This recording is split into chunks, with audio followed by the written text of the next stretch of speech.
but not had one in the last couple of years. We perhaps won't mention what happened with his visor in 2024.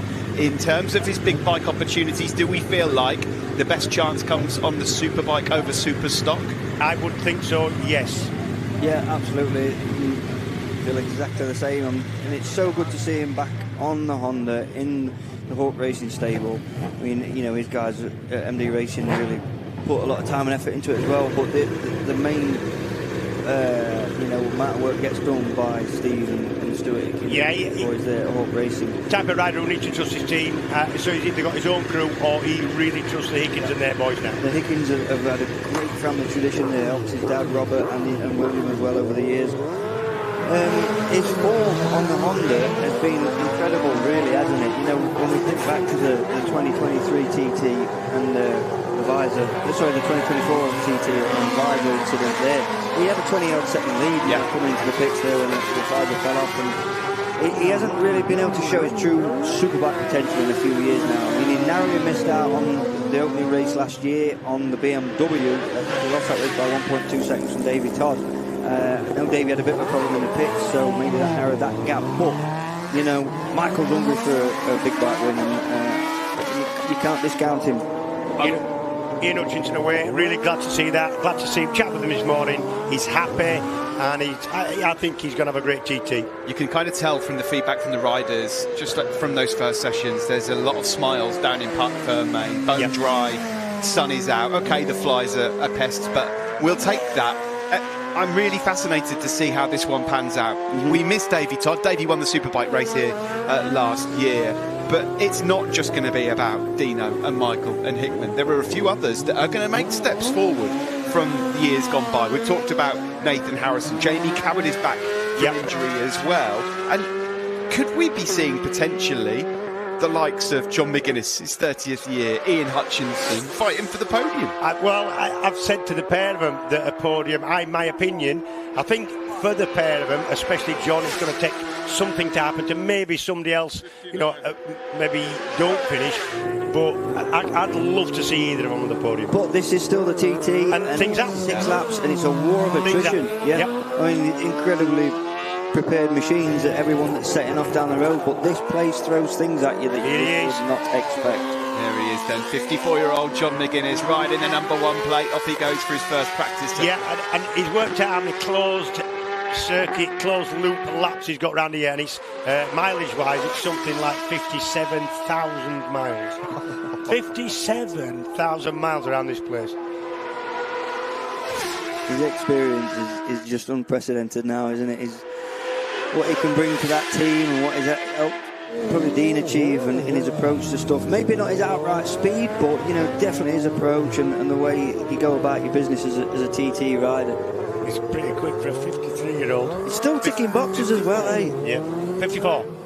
Fastest ever lap round Alton Park. And he's setting personal best on his Superstock at British Championship. Yeah.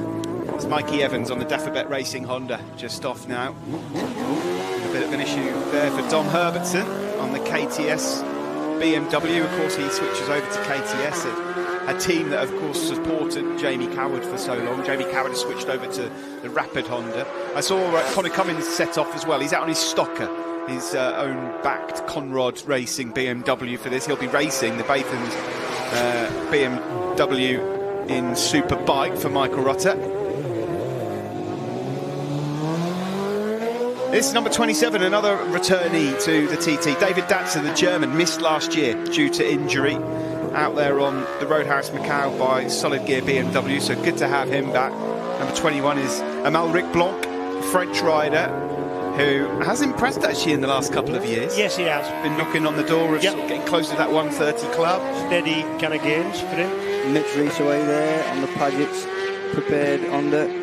Yeah, I thought what he did last year, ended up 5th quickest newcomer ever against some of the big hitters now, like Peter Hickman. Difficult conditions. And he had a really bad run at it weather-wise. He didn't get the best debut year by any means. No, a little crash on the way up to the gooseneck, I think, as well. Just setting back a little bit. But he's cool, calm, collected, took it all in his stride, and he's back with the Paget's crew again, which is a brilliant place to be, and they'll just feed him what he needs to be fed through the week as his speed starts to come up and the lap time starts to come down. So that's there out of that Quarter Bridge through Braddon now. Just on Quarter Bridge, guys, when the roads are open as per normal, it seems like any rules go when it comes to the Quarter Bridge roundabout. Yeah. I don't think anybody knows what everybody else or themselves should be doing. Who are you supposed to give way to? Nobody knows. That's one of them things that nobody knows. Just be polite. You know, just wait your turn. Let your friend go at the side of you. There's a different pace over here. You guys need to just chill out when you get down there. This is AJ Venter, the South African. Had a good year last year, did AJ? Yeah. Particularly on the smaller machinery. Again, a man who's supported the TT for years now, as AJ. Raced in Britain in his day as well. On the future exotics BMW. One or two having a few issues on the getaway here. Nerves. That's only a bit of nerves there. That's one to watch. The Maurizio Batalico is a San Marino rider, but he's now with the big man Phil Crow's squad with the Handtrans BMWs.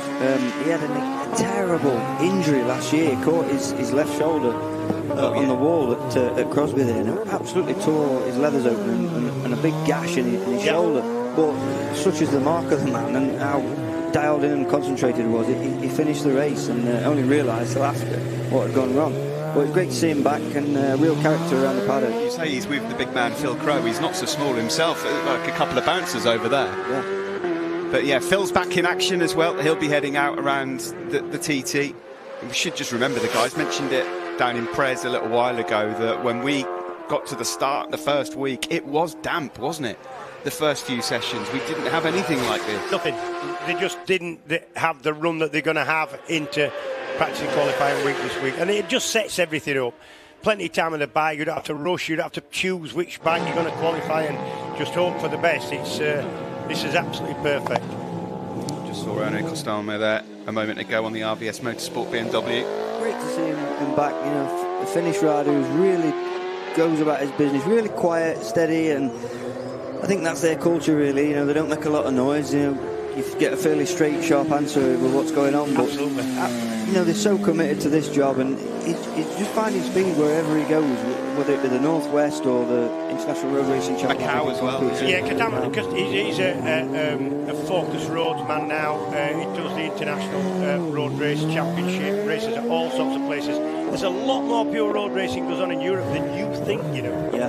You think there's just, 2 or 3 circuits, like the Isle of Man and the North End. It's not so. There's a lot going on, yeah. And a couple in Finland. Yeah, Imatra being the main one, yeah. Stephen Parsons set off just a moment ago, the rider from Morecambe. He's out there on a BMW. Potchy Williams, Paul Williams, heads out on his own backed machine. Should just point out as well that Mark Parrott will be out there this year. Now, Mark was set to have his last appearance at the TT last year because he was set to get 100 TT starts, but a seagull put pay to that. Hit a seagull, broke his arm, so he's back for a play to try and get that 100 up for this year. Yeah, broke his arm, didn't knock him off the bike. Mark Parrott, I've been teammates with him on a couple of classic meetings. He is he's an electrician. He's solid. Whichever way you look at him, he's 5 foot. He's a 5 foot cube from the front, 5 foot tall, 5 foot deep, 5 foot. and the ironic thing was, he was scuppered in his 100th start by he's called Parrot, and he was knocked off and stopped by a seagull. Brilliant. Aye, well, these are Manx seagulls. They're built different. They're hard lads, they are. You'd have your money on a seagull, not a parrot, wouldn't you? They're like eagles. Let's get down to hear from Scott Hargreaves now from Honda. Scott, thank you for your time again, because I know you've got a busy garage, but we just wanted to touch on something that John said on the grid there, because we noticed some of the team were fiddling with the dash, and he said there was a lot going on, but he's actually had quite a big change with his electronics for his Superbike. So if you can just elaborate on what's going on. Yes, so for John this year, everything we'd done in testing and everything we'd planned to do and what we'd done in previous years with him, we run a Motec bike, which is what we run at VSB. After Dean's success last year on his stock bike, he decided that he preferred the kit bike, the kit electronics, because you have some of the aids that you get with the kit bike HRC spec is that you've got anti-wheelie, traction control. We spoke to John at the beginning of the year, and that was something that John didn't want. He said, I enjoy riding the Superbike and everything about the Superbike, so he decided he wanted to stay Motec until last week at Donington. So we met him there. You know, he had a bit of a chat with me. He said, look, I've been thinking I might want to run a kit bike. Is it possible? So there's a lot that sort of goes into building a kit bike. You know, we had to change all the gearboxes, bits and pieces like that. So a week before coming here, we had some work on. But yeah, so John asked you, is it possible? Was it possible? I imagine is that a lot of work to swap over? Yeah, it is. I mean, it's not just a case of swapping the ECU and going. So, yeah, gearboxes, like I said, have been changed. And then, you know, a lot of the maps and bits and pieces. But it's all transferable because it's what we run on Dean's bike. So it's doable. But so, obviously, John will be used to that system on his stock bike. But what will be the implications of having that paired with his Superbike engine? Yeah, that's the only difference really is between the bikes is just the engine spec. So, you know, the electronics guys have to do a little bit of tuning to make that work, but that's what we're here now. You know, hopefully the weather stays good and we get plenty of laps, and that'll be achievable. And he's just gone out on his Superbike, so when he comes in, I assume he'll be giving you guys feedback on how that all feels. Yeah, exactly. I mean, most of John's sort of winning, you know, back in his heyday, he was always on a kit bike, so it sort of makes sense for him to be back on something familiar, really. And is that almost helpful within the team that you've then got now more similar bikes, if that's what Dean runs as well? Yeah, exactly. Yeah, we've got 4 bikes essentially, all running the same electronics now. So the big picture will be a lot easier, you know, when we start to build now, and it'll be a lot easier for everybody. Amazing. Thanks for that, Scott. No problem at all. Yeah, thanks, Grace. Yeah, Dean, of course, moving over to a kit bike, a bit of a hybrid. In fact, before the senior TT last year was cancelled, there was some words that Dean was going to have a play around, suggestions he might have even used his stock bike in the senior race. Of course, he rode that to glory twice last year. So it will be fascinating to see how they get on. But we know Peter Hickman as well has also gone to kit electronics on the BMW. He too has always traditionally used the Motec. Yeah, what's happened is the Motec has stayed the same. That's regulation for BSB, so the organisers can control power output, etc., and level the playing field. But actually what's happened, especially in the case of BMW and Honda, the kit electronics that come with the Superstock, with the road bike that you can buy and I can buy, is so advanced now. It's in front of, in a lot of aspects, than where the Motec is. So people electing to run a little bit of that. Plus, it works really well around here as well. It's always been more of a Superstock setting up for your Superbike around here to make them rideable.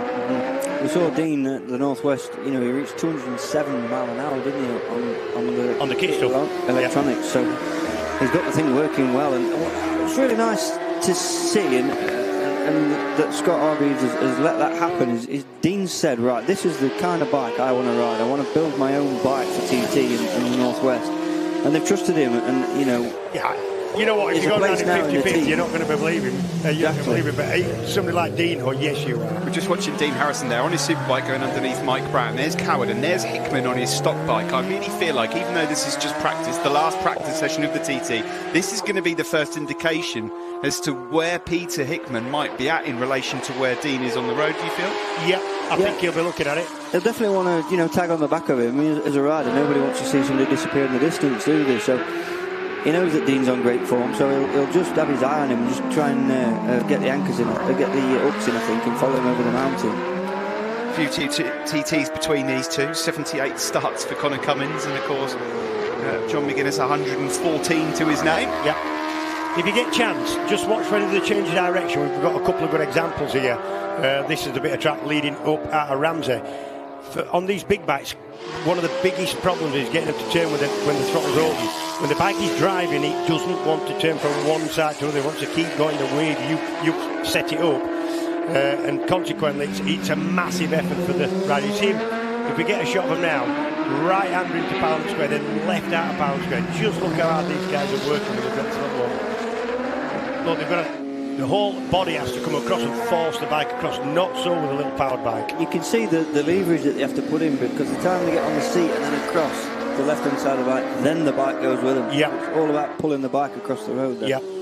Mikey Evans just going through there on Sean Anderson, who switched from Suzuki to BMW for the first time. So 17 is Evans, 14 there is Anderson, and then just behind them on the KTS BMW is Dom Herbertson, on the podium last year, of course, in the Super Twin class. Yeah. Enthusiastic TT man is Dom now. His whole life is kind of based around it.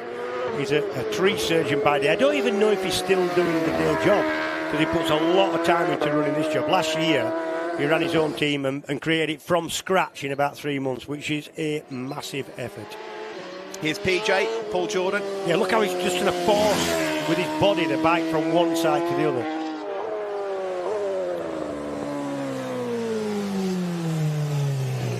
We've just been talking about electronics a moment ago. Let's get down to gracious with Daryl from Motec. Darren, thanks for speaking to us. Now, obviously, there's a big conversation about electronics this year. Now, usually, Peter Hickman would turn up with a BSB prepared bike for his Superbike. So just talk us about what's different for the bike this year. He hasn't got BSB electronics, basically. We've taken what we have on the Superstock and put that on a Superbike with a Superbike engine. They're more reliable. He's got some rider aids, bit of comfort there. And the bike, to be honest, that's what the bike was designed to use. So we've just gone back to basics. Okay, and which bike has he decided to go out on first for this session? Superstock, actually.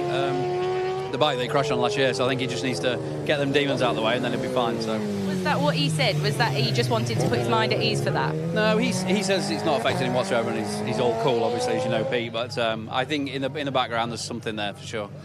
And so he'll come back in from this session and give you some feedback, particularly on those electronics. Is that a main focus for you in the team this year? Yeah, because the chassis-wise, we've sort of started where we finished last year. I know we didn't get a lot of laps, but up to the point, he was really happy with the bike. So we're starting there.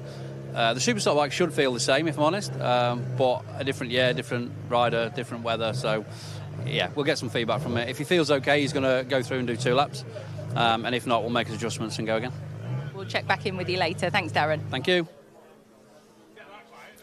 Yeah, apologies. As you can see, that's not Daryl from Motec. That is, of course, Daz Jones from 810 Racing, team manager. Of course, it is Davey Todd and Peter Hickman's team, but Daz taking care of all of the management and the operations there. So he'll be keen to see how he gets on in this opening lap out on his Superstock bike. Now, as we ride with Michael Dunlop around Brandish. Something that Dad just touched on and perhaps nobody else has yet. But how we're talking about the guys who are using kit electronics from Motec.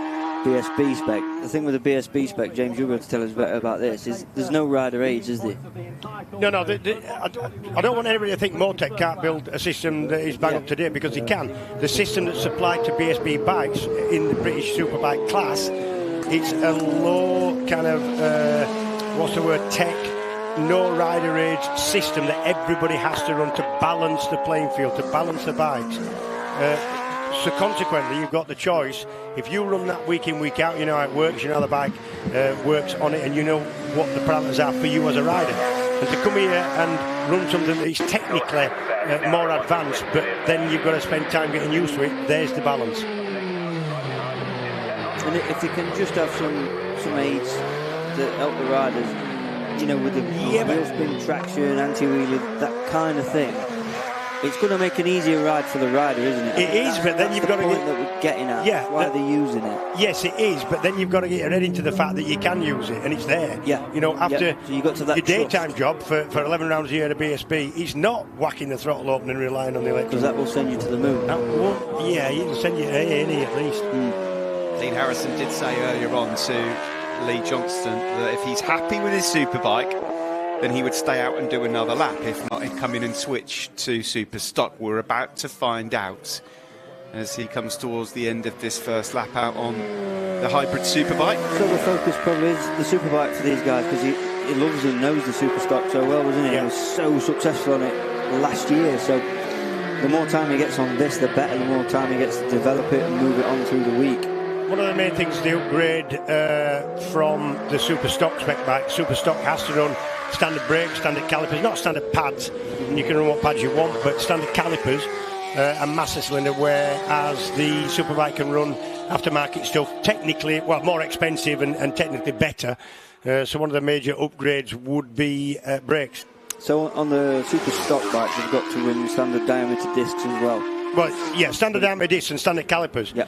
And they're built to a budget. It's quite an high budget these days, but you can definitely upgrade the brakes. It would be one of the go-to upgrades from Superstock to Superbike. And a rider like Dean is, and Michael the same, so confident on the brakes now. When they grab them, that, you know, shaving little bits of time off, aren't they, everywhere? You know, because there's a few spots where you've got to grab on these brakes around this course. Yep. Very polite there. Yeah, I don't know if he was just putting his arm up to Rob Hodgson, who just went through on a minute ago, or if there was someone he knew in the crowd. But you never know, would yeah, you? You never know. But McGuinness having some fun out here in the sun in his 30th anniversary. He's probably spotted a potential customer there for a book or an autograph or something. A woolly hat. Although wrong weather for that. Let's just pop down to Lee's outside the Michael Dunlop garage. What have you spotted, Lee?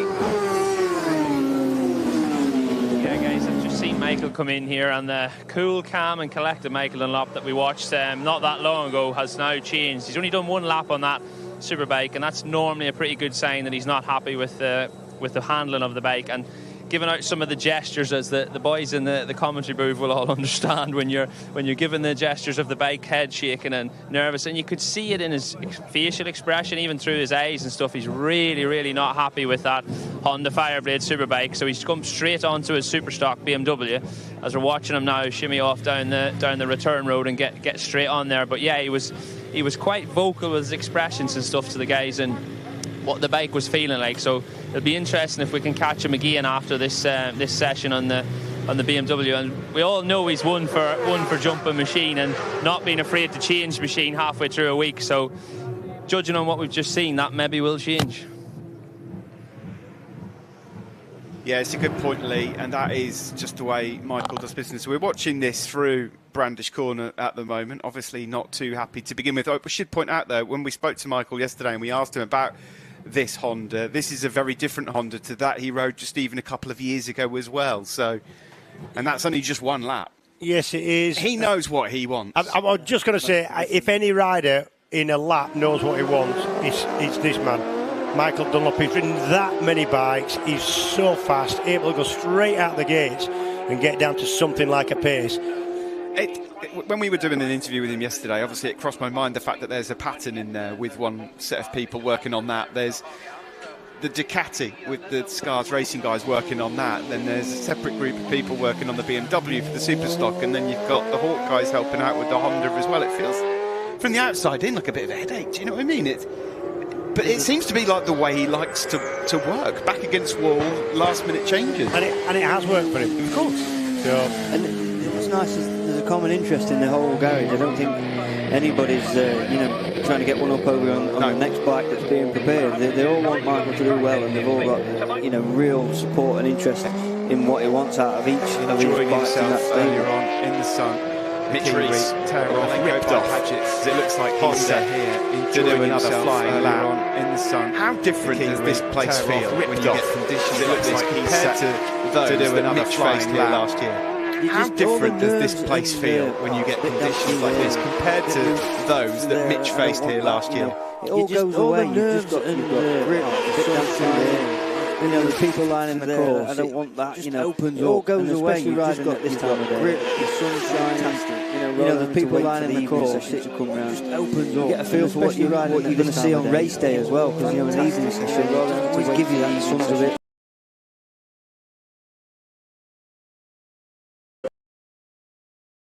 Perfect to get your eye in and get a feel for it. Just give you a steady run, and for your mechanics as well. You're not rushing at anything. You've got time to try things where sometimes you don't, and so it's good for everybody. Good for the people sat at the side. Good for the people camping out, which you always feel for if the weather's rough, or I do anyway, and good for the riders and teams.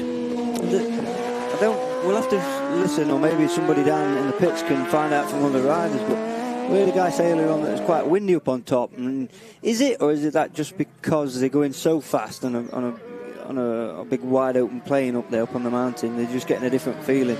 But from where we are, course conditions look absolutely 100%, don't they? Yeah, we're fairly low down though. We're at sea level, and we're up at the sort of best part of 1,200 feet, the highest point. That's the thing with this course, so many different challenges, so many different landscapes to deal with. You can be in the trees and there's no wind, or you get up on the mountain, it's wide open, and perhaps there's a breeze blowing at you. Big group of riders all coming across the line here, including Barry Burrell, last year a newcomer. Barry, there's Nathan Harrison, he's completed his first lap and is in, so maybe a few tweaks and changes for him. Just quickly on the newcomers, a bit of housekeeping for you. Gary McCoy was on screen earlier on. He is one of the few newcomers in this year's TT. A few people have pulled out. Reece Stevenson was out earlier on in the sport bike class. Franco Bourne, we found out only this morning. We were looking forward to seeing Franco out there riding for Ian Locker's team. Withdrawn from this year's TT. We don't really know too much information about that, but yeah, a real shame. But Gary McCoy's out there anyway, so hopefully he can have a good week. Barry Burrell, of course, much like Mitch Rees, was a newcomer last year, and I think because Mitch looked so good, it may be overshadowed a little bit how well Barry did. Yeah, and I think Barry's approaching it at a different time in his career. Barry's run strong in the British Superbike class and every class he's raced, including Supersport, at the national level. Always fancied a go-to, and I think he's coming to it, the TT, from an angle of wants to go. He will go quick. He's a quality rider, but also from a really safety point of view. No point taking risks. Didn't come here to be quickest newcomer. And Barry's going about it, for me, the right way for somebody coming from where he is. Just on the newcomers there, you know, we've got guys like Gary McCoy, Reece Stevenson. They're not going to be allowed to run the big 6-lap races, are they? No. Because they've not had any mountain course experience, which is sort of a new initiative brought in this year. Yeah. But whereas guys like Keevan Canny and who else have we got? Ryan Whitehall, they are going to be allowed because they've done the Manx Prix, graduating, let's say, and having mountain course license, they can run the big 6-lap races. So yeah, I mean, to be honest, in my day, it was natural to go and do the Manx and see if you fancied it and go low key, go with your own bike, your own van, a couple of mates, etc. And if you enjoyed the Manx, then you went off and you did the TT. Now, a lot of riders, especially when they come from a background where they are fairly known or well known in the sport, from BSB, etc., are much more likely to want to come and have their first go at the mountain course at the TT, not the Manx. Let's, as we just look at one of the newcomers there, Keevan Canny, he's out there having a little play at this moment in time. Let's get down to Grace. She's with Sean Anderson. Sean, thanks for speaking to us. I caught you earlier this morning and you said, oh, there's a few butterflies. Have you chased those away now? Yeah, definitely. They've been blown away. I mean, you're sort of, I think you're always, your breath's taken back a bit. First time out on the big bike, even though we got a lap on the sport bike and on the super sport as well earlier, you forget how fast these 1000cc bikes are. So definitely a bit of a wake-up call. But yeah, I mean, conditions, you couldn't ask for anything better. We had a couple of wee small issues. It's a new bike to us. It's the team haven't been at the TT for the last couple of years, so everywhere we just find our feet. So took an easy lap out there. A couple of wee things for making changes, and we'll go again before the session ends. Definitely. And when you came back, you were speaking about the handlebars there. Like you say, it's a new bike. How are you finding the BMW?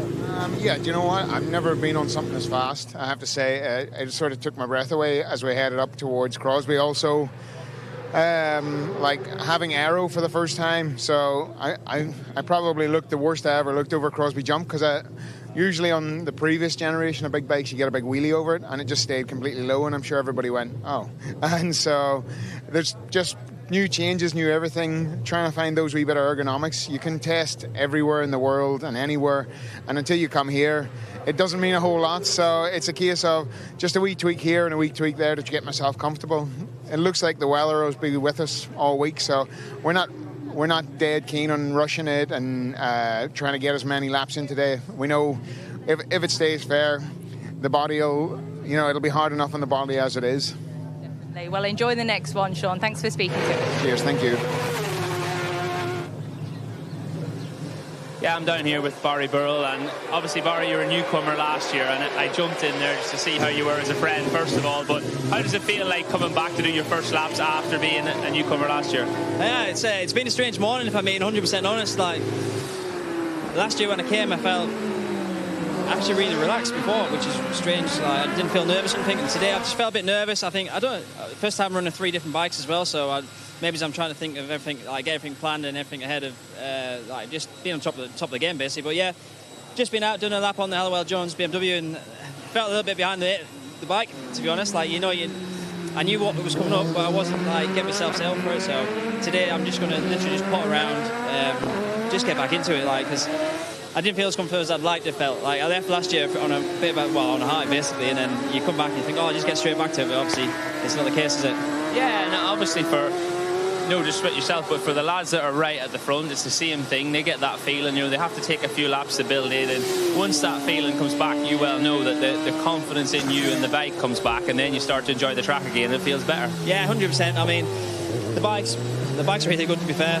New bike this year as well, so no, bike's really good. Just need to go out and relax and try and enjoy it. That's all I want to do. Yeah, and the other big thing that people don't understand, like outside of British Championship, you just mentioned there you're riding 3 bikes this time. Yeah. That is a big step as well, because all these bikes are so different, and sometimes changing leathers and different things like that. So it's all a task in hand. Yeah, it is. Like I said, maybe I shouldn't be. I was planning the day this morning, so I was trying to plan ahead and like how I'm going to run the sessions basically on the different bikes and stuff. And I think I just need to forget that now and just ride the bike and try and concentrate on one thing at a time. But yeah, obviously I've not got the mental capacity to do all 3 at one take. But no, we'll be all right. We'll be good. I think a good sleep tonight, and we'll be mid tomorrow. Well, you're going to get back out on that beautiful Superstock bike now, so enjoy your lap, mate. Thanks for talking to us. Yeah, brilliant. Thanks for that, Lee. Good to hear from Barry Burrell. It sounds like he's going about it in exactly the right way. He's feeling a bit behind the bike at the moment, so there's no need to panic and rush it. Yeah, and that's such an easy thing to feel when you get on a 220 horsepower motorbike. I do it a little bit with track day still, and honestly, these things are so quick. Your brain has to work and process things really quickly. John's looking all right here. He's pushing on, isn't he? Listen, he's looked good. I've got my eyes glued to the screen. He's running beautiful lines. Yeah, waving at everybody as he goes. Yeah, he's on the back wheel. He's got his knee down. He's like loving life at the minute. He is. He absolutely is. Yeah. Dom Herbertson, number 13.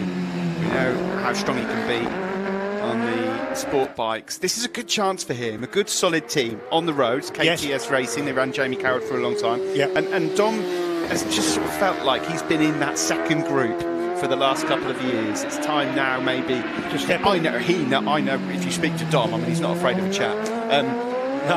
He will expect that of himself as well. He will be. He does it in kind of a non-cocky way. Dom. Well, this is the first time, he's got proper machinery. He's on the Supersport side. He's on the factory Triumph, isn't he? Yeah. Yeah. So there's some expectation on him, and I don't think he's really had that before. He's always been a bit happy-go-lucky and a bit, I just put it together myself. My mates helped me buy this bike, But now he's got the equipment he needs. He's wanted for a long time. So and that don't come for free. That comes with pressure. Comes with pressure and expectation. So what can he do with it? We look here at Big Phil Crow, just heading for school house towards Parliament. AJ Venter is a rider we mentioned earlier on, comes over every year from South Africa to race on the island. Grace is with him now.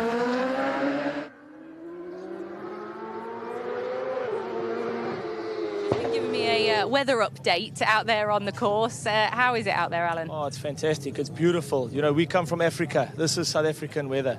There's no wind, sun's shining. Yesterday when we rode, it was like this. It was beautiful, and we were hoping today would be the same, but it's better.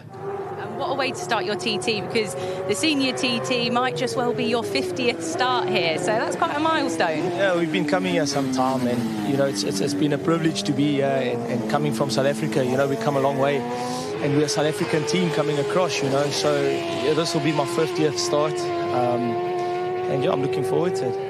Huge achievement, congratulations. Now you've just been out on your BMW, is that right? When you came back, I saw you on the floor looking at the belly pan. What's happening with the BMW? Yeah, so this is a BMW we built in South Africa. Future Exotics are the people behind it, and it's the first time it's turned a wheel now since it's got here. So we just wanted to do a lap now quickly and have a look and make sure nothing's, there's nothing loose or nothing's taken a knock or all the vibrations, and just give it a once over, and then we're good to go fast again. Looks like you're in good hands. Have a good one. Thanks, Alan. Thank you very much. Thank you. Yeah, great character is AJ Venter. Good to hear from him. One of many who have travelled overseas to race here. We were supposed to have riders from the Netherlands as well. Unfortunately, Jamie van Sikkelrus, who was set to be a newcomer just last week, unfortunately had to withdraw because of he broke his leg in a winter training accident. He's just not healed properly. He's absolutely gutted, but he's staying for the whole 2 weeks because he wants to learn about the environment. And this is a very different place during TT week compared to when you come here as a newcomer for the first time, getting some laps in a car. I mean, there is everything about the place. Yeah. And you've almost, as a rider, you've almost actually got to buy into the tradition and the idea of it, and the fact that it doesn't make sense anywhere else, but it does here. And when you're here and when you're mixing with people who, for them, this is their life, it's a weird thing. Yeah, a very, very different approach. Bit of a problem there. Very different approach, and it's just about taking steps, and that's what these opening laps are for. Just familiarising yourself with the course, learning, understanding, and just making your own way. You know, you haven't got to push, you haven't got to get out of shape too much, as we watched Dean's back end of his bike just shaking around there. Yeah. But I've been interested to see what happened here, because we saw he was with Hutchie, Dean and Hutchie's in the background. Hutchie's just in the background now, but it would have been great if Hutchie could have just jumped on the back of them two guys and got back to where we know he sort of can be. You know, just looking at some stats in 2016, Hutchie's personal best is 133.1 mile an hour lap, and Dean did that last year on Wednesday practice with just the first bit of dry track that we had. You know, so it's in his armour, it's in Hutchie's armoury, but he's got to up his game a little bit, but he looks so hungry. It is early doors, isn't it? And we should just point out that Dean, not only is he riding a crested wave, but he always gets out of the blocks fast, no matter what he does. He's one of the first in the first sectors of any race, and at the moment, he's obviously happy with the Superbike because he did stay out for the second one. I want to just point out something here as well. 5-time winner, Dean Harrison. Of course, it was brilliant to see him win those two Superstock races last year. But I was asking Phil Wayne up here, who's in the comments box, to just compile some stats. In his last 31 races, he's had 27 podiums, Dean Harrison. And his last 21, he's had 19. Yeah, and I think before last year, he wouldn't have thanked you for putting that stat across, because he was he'd become known as the second man, the bridesmaid. And I think he put that to bed last year, and I think, through it all, Dean I've never heard a man complain. No. About anything. And big difference between him and Michael compared, on the Superbikes. You know, he's stayed out there for 2 laps and seems to be loving it. Michael did the 1 lap, came in and he's got issues. So, but if you've got issues, it doesn't matter that it's dry and you're going to get plenty of laps. That's what it's for. Yep. Brian McCormack there, just heading out for a lap. We just saw there. Rob Hodgson. Yeah, a bit scared of Brian. Actually, he's a lovely lad, but I did call him big and he didn't like it. No, I mean, not wrong. He's a big lad. He's a gentle giant, though. He's a gentle giant. He was laughing.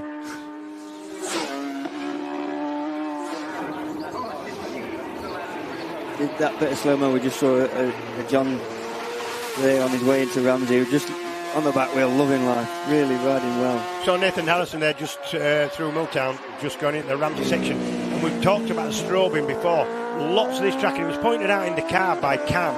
And it is a fact that lots of this circuit, this track, more so these days, are overgrown with foliage, trees nearly touching in the middle of the road. So what you get is a lot of strobing. You can cope with bright sunlight, you can put a dark visor on, you can cope with darker tracks, put a light visor on. But actually, when it's super bright and then really quite dim under the trees, that is difficult to cope with. Definitely. And just adding to that difficulty, when there's a lot of flies around, your visor's covered, and in the bright sunshine, you know it's not quite right, but you can still see through it. And then you get under the trees, and it goes dark. Yeah. It's gone dark, and then you tear off, take one off, and it's like somebody turning the lights back on. So all these nuances and all these things that you don't have to do with anywhere else in the world, the TT course throws it at you, and that's what these first few laps are all about. Just readjusting and remembering all these little tricks that you've got to get right. One of the great things you'll probably already notice if you're tuning in for the first time this year, there's sort of slight changes and tweaks we're making to qualifying week. We're able to see riders through multiple sections and follow them for a period of time. When it comes to race week, we'll have more cameras than ever. This is the last free practice session, but after this there'll be a short break, but don't go anywhere because the weather's staying the same, and then we will have our first qualifying action. Now, whilst this week we won't be focusing so much on times, we will be looking at the stories and how precise and extraordinary these riders are and what they have to do around here. We will be keeping our eyes on how things progress because these do look like perfect weather conditions. Hickey is down in Parc Ferme, as is Grace, and she's standing by with the man who had a fight with a seagull last year, Mark Parrott.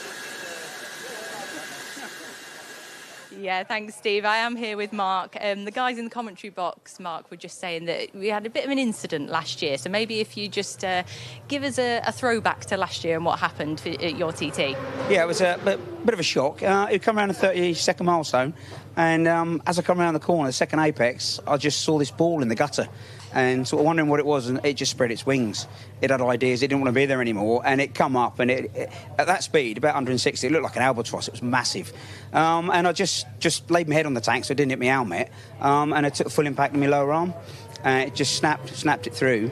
And unfortunately, I stayed on the bike, and then going off out towards Keppelgate in the creek, just trying to work out what was going on, because obviously, you know, you break your arm, everything takes over. You're thinking, your adrenaline, everything. So we got in and pulled him down the creek.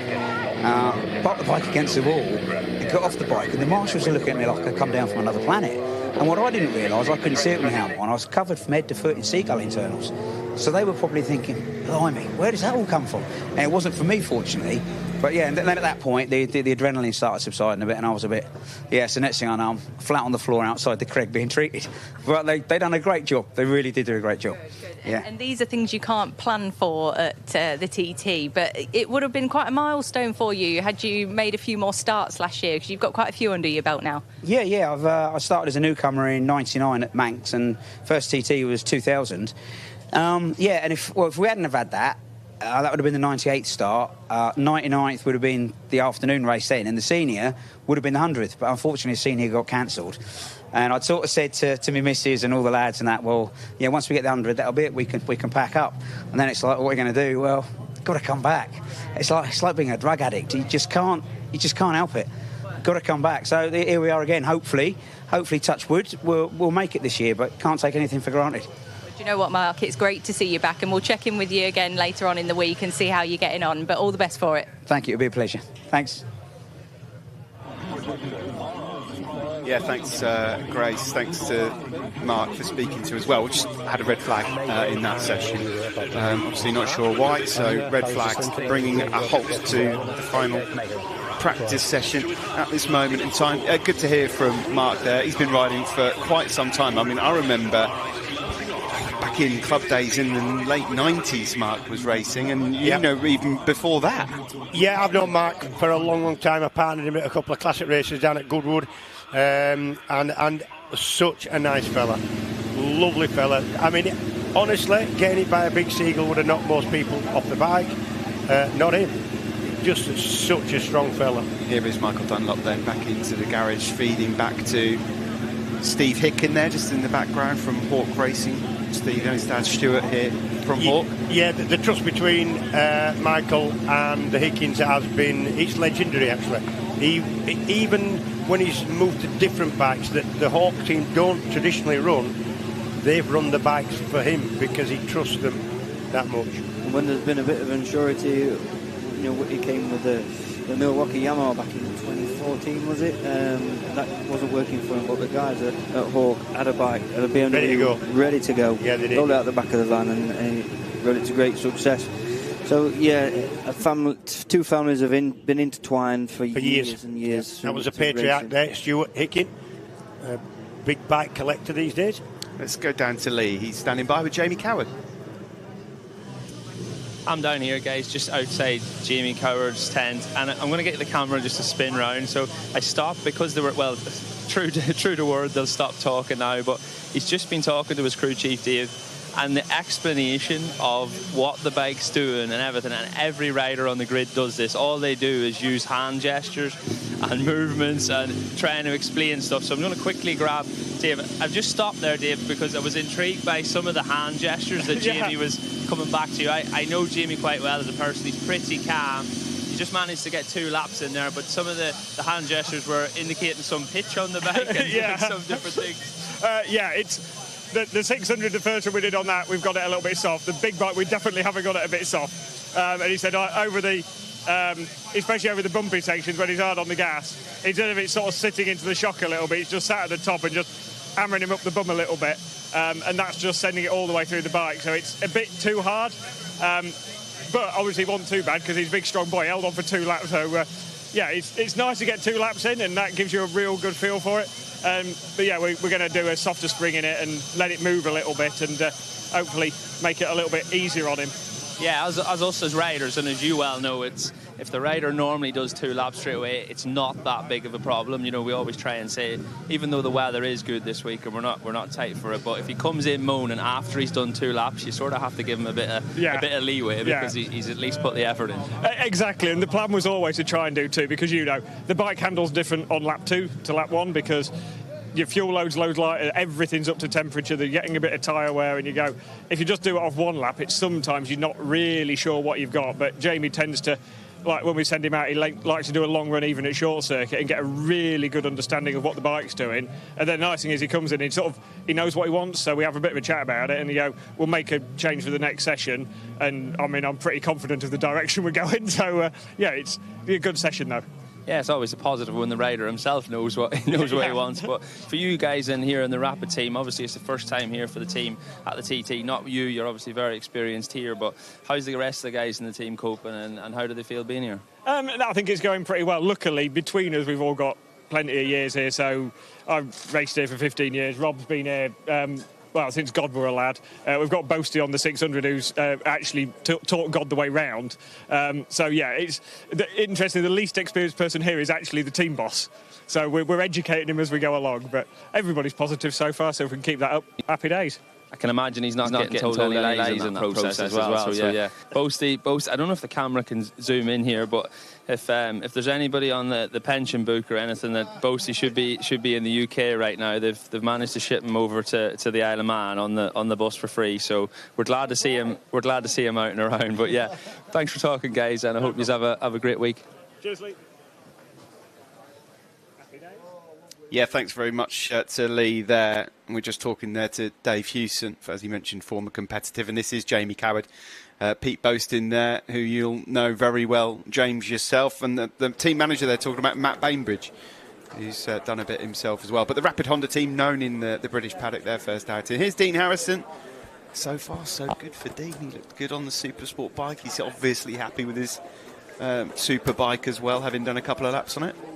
Yeah, really important to come to the Isle of Man settled and ready to go, both machine, team and rider-wise. I said this year it's probably going to be a little bit easier in that respect because they're going to get plenty track time. But Dino is typical of him is the kind of the theory is under promise, over deliver. He'll be as fit as anybody. He doesn't put his personal best online or whatever. He just gets on with the job.